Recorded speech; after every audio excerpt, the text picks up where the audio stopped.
আসসালামু আলাইকুম। দৈনিক জয়সাগরের পক্ষ থেকে সকলকে জানাই আন্তরিক শুভেচ্ছা। সাথে আছি আমি জান্নাতুল তাহিরা জ্যোতি। এখন সংবাদ শিরোনাম। মানিকগঞ্জ বাস স্ট্যান্ড কাঁচা বাজারে কাঁচা মরিচ বিক্রি হচ্ছে 400 টাকায়, ক্রেতারা হতাশ। এবার বিস্তারিত।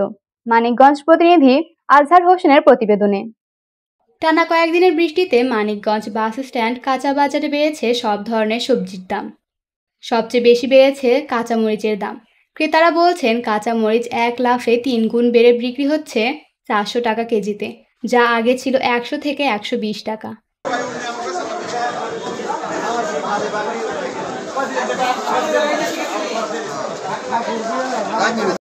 11 জুলাই 2025 শুক্রবার সকালে মানিকগঞ্জ বাস স্ট্যান্ড ঘরে দেখা গেল কাঁচা বাজারে সবজির দাম তুলনামূলকভাবে অনেক বেড়েছে। বাজারে বৃষ্টির আগে আলুর দাম ছিল 25 টাকা, আর বর্তমানে আলুর কেজি হয়েছে 30 টাকা।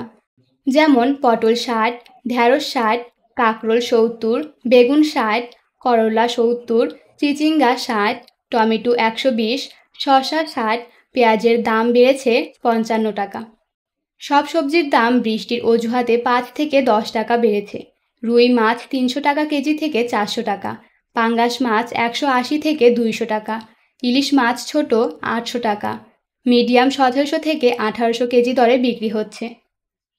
ক্রেতারা ধারণা করেছেন টানা বৃষ্টি অব্যাহত থাকলে সবজি সহ মাছের দাম আরও বেড়ে যেতে পারে। মানিকগঞ্জ পাইকারি আড়তে গিয়ে দেখা যায় পাইকারিতে এক পাল্লা কাঁচামরিচ 5 কেজি বিক্রি হচ্ছে 1350 থেকে 1400 পর্যন্ত। আজকে 80 টাকা কেজি, প্রায় ডাবল।